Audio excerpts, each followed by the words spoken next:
What's going on, guys? This is Mike with Chit Chat Gaming. So today I want to talk about something that I recently picked up. This past Monday I finally decided that I wanted to step into the half next generation, I should say, because right now we're kind of at this weird point to where you got PS4 Pros and now you got the Xbox One X. So I went and I decided I wanted to go ahead and I wanted to sell my Xbox One S and I wanted to upgrade, because for me personally, I play a lot of console gaming, so I want the best that's out there. And most recently here at this past Black Friday, I picked up a 4K television, a 55-inch 4K Ultra HD television, and I made the decision that I wanted to get the best out of my gaming. So I was like, you know what, I got the 4K TV, I'm gonna go ahead and I'm gonna grab a 4K console here. So eventually I was like, I'm gonna do this. So finally I went ahead and I picked up the Xbox One X here. Now, I was a little hesitant at first because I've been watching a lot of videos like Digital Foundry and such, and I'm telling you right now, guys, that it does no justice. I'm not going to sit here and talk to you guys about specs and everything, because you can look up videos all over the place on that. You can watch Digital Foundry and you can see all the specs, you can read all the specs. Every video I watch, and trust me, I've been doing research on both this and the PS4 Pro for quite some time right now. Not knocking the PS4 Pro, it's an awesome console. But for me though, I wanted the best performance. I wanted to get the most powerful console out there. I'm an Xbox player for the most part. It's really weird I say that too, because growing up I never had an Xbox console. I didn't have an Xbox 360, I didn't have the original Xbox. My uncle had them, but I personally never owned one until the Xbox One. I was actually always a PlayStation guy. I had the PS1, had the the PS2, bought that brand new, and a PS3. So for me, jumping into Xbox was a whole new experience, but I've been happy doing it, and I mainly stay there because my family and my friends are all on there for the most part, especially my boys, my kids. They use Xbox, so I want to play with them all the time, so that's really the main reason why I do jump to it. But I do love the exclusives that they do have. Yes, they're a little lackluster right now on the exclusives, and hopefully here at E3 this year they'll announce them finally, which they better do, because if they don't, they're going to be in trouble, because PS4 has some great exclusives. But we're not talking about that here. We are talking about the Xbox One X. I told you I didn't want to talk about specs, and I'm not going to. I'm going to simply tell you guys about how great this console is and how much of a huge difference I noticed. Again, if you're not playing on a 4K TV, you're playing on a 1080. I did hook this up to my son's TV as well, and I didn't really know he has a 1080 P TV. I didn't really notice that much of a difference, but on my 4K, it's night and day. A small game like PUBG, which I love, I played a lot. I do have a PC as well too, so I do PC gaming as well. But a game like PUBG on the Xbox One, the OG one, my son has it. It's almost unplayable. It's just not. It's not fun. It's really crappy looking, as much as PUBG is. It does not look good at all. I know there's issues with the game, but you jump to the Xbox One S, which I had before, and it was, it was okay. It was playable for the most part, but you jump onto the Xbox One X here, and I'm telling you, night and day. It's a completely different ball game. It plays so much more smoother. You can actually see the hills. You can zoom in with your 8x scope, your 16x scope, and you can actually see things that you couldn't see before. But most importantly, the game is so dang smooth. It plays so great. I cannot tell you how much that is, how much the truth that is behind that. And also a game like Titanfall 2, I tried that out as well too, and I'm telling you, between the Xbox One S and Titanfall for the Xbox One X, it's a completely different story as well too. It looks amazing on the Xbox One X. You can tell all the detail and such that they went with as far as the 4K brings out and everything as well too. So it looks absolutely stunning. I did download Gears of War here, Gears of War 4, which I've owned before, but I went ahead and had to reinstall it. We'll get to that in a second here on one of my negatives of this console. And that game looked fantastic as well too. It looked absolutely amazing on the Xbox One X.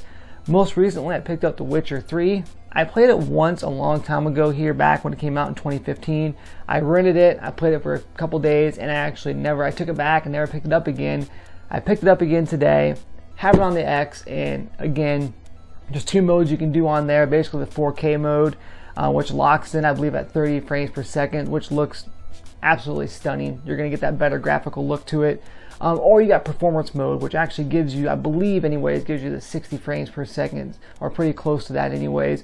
It looks great, but again though, I prefer the 4K because I want that sharpness, I want that detail all on my screen. I want to get the most out of it, and it does look indeed beautiful and gorgeous. So I'm definitely getting back into that game here as well too. Now, again, I can sit here and praise this thing all I want. I'm gonna praise it because it's $599, $500 or $499. Sorry, it's a $500 console. It's not cheap. It's about the same price as the Xbox One was when I first picked it up, the OG one back with Titanfall, back when it first released. But I'm telling you though that if you want the best console out there, you want the most powerful console. Not going to use the word best, I'm sorry. You want the most powerful console out there, then this is definitely the way to go. PS4 Pro is good as well too, so if you're a PlayStation guy, definitely pick that up. But if you're an Xbox fan, and I'm telling you personally here that there is a difference. There's a big difference, as a matter of fact. So I might show some footage here in a little bit of just the actual OG Xbox against this one here. Now that's the positives. The negatives go, of course, is going to be the price tag. It's kind of hefty for a half-gen console, but again though, 6 teraflops and such, you're going to get power. It's great. But another big negative is this right here. 1 terabyte of basically of memory and such in here. 1 terabyte.